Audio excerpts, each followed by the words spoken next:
Yo, so what's up mga kamoto J? Ngayon, meron tayong isang problema na nakakailang para sa ating mga riders. So itong problem na ito is yung ABS. So WinnerX ABS blinking problem.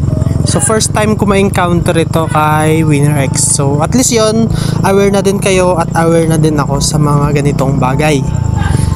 Kagaya nito, bagong under lang nitong WinnerX natin. Ito pa, biyahe tayong Bulinaw to guys. Okay, so upon open ng motor natin is all goods lahat. Normal lahat, like normal yung pag-on ng ABS from start. Normal na naka-neutral. So pag magbibiyahe na tayo kagaya niyan, ABS is nawala na. 'Di ba? Kasi nga around 12 kph is mawawala na yung ating ABS. Ibig sabihin nun, yung sensor is gumagana. Pero pag once na yung ABS icon niya dyan is umiilaw pa rin until luwagpas na kayo ng 12 kph is meron talagang problema doon sa sensor. So ayun nga, naging cases ko dyan or naging theory ko na may problem is yung ABS. Wala, baka madumi na, ganon. So ang ginawa ko dyan is nilinisan ko yan kagaya nito. Yo, what's up mga sir?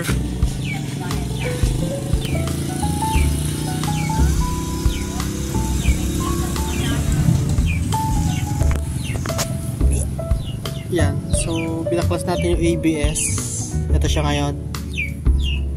So siguro kaya nagkakaroon ng error dahil ito may nakaharang.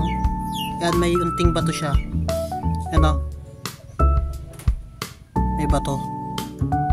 So tanggalin natin yan. Yan. So linisan natin ng konti itong ating ABS. Kasi yun yung problem natin is nagbiblink yung ABS niya pag nasa medyo matagal na. Siguro hindi ko alam. So linisan muna natin guys.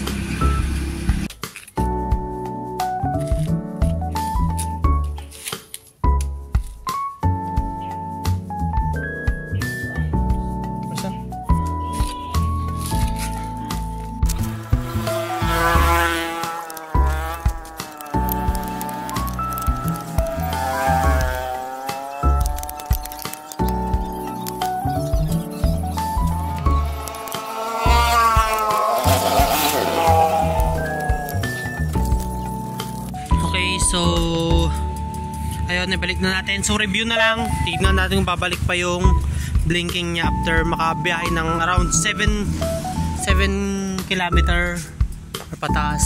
So yun. So ayun na, nakita nyo doon, nilinisan ko na yung ating ABS. So mas maganda guys, magkaroon kayo ng schedule sa paglilinis ng ABS kasi napaka-importante yan.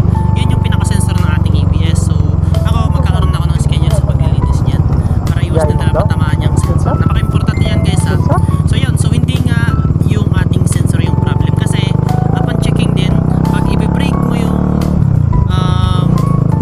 front brake nyo sa unahan nyo, kaya nga front brake, pag press niya yun, kahit nagbiblink yung icon ng ABS is gumagana pa rin siya. Mararamdaman mo pa rin yung ABS na nagpa-function, which is yung hindi niya ilalak yung inyong disc kahit i-lock mo yan.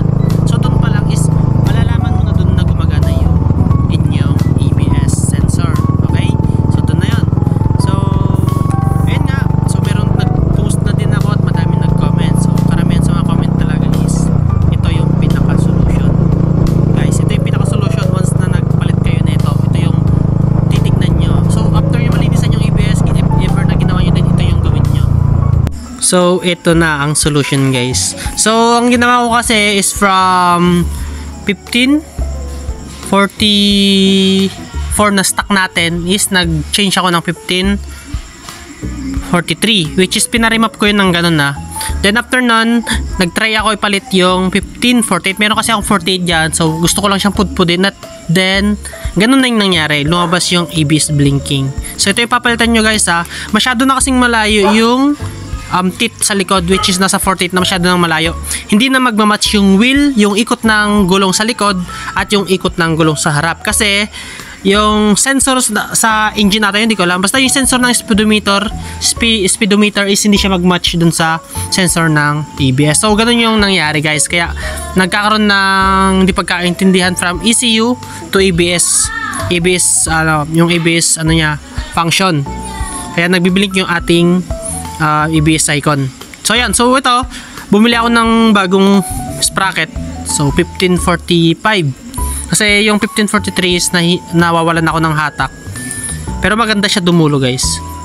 Naka-remap na pala to guys So motor natin yan. So 1545 yung ating pinalit. So mas maganda naman na siya. May ahon. So maganda rin yung hatak niya na. So ito mag-stick na siguro tayo dito sa 1545. Okay, so hanggang dyan na lang yung video natin. Hopefully makatulong tong vlog na to para malaman nyo din yung solusyon. So yun, ang gawin nyo, magpalit na kayo ng sprocket. Back to stock nyo, malalaman nyo if ganon. If ever man, ganun pa rin at binack to stock nyo na yung sprocket nya, ibig sabihin yan may problem na sa ABS talaga guys. Hindi sa sensor or kung ano, basta may problem na sa ABS guys. Pag nagpalit na kayo ng sprocket from to back to stock. So yun lang, hopefully nakatulong tong idea na to at alam nyo na din yung solution na gagawin nyo. Goodbye!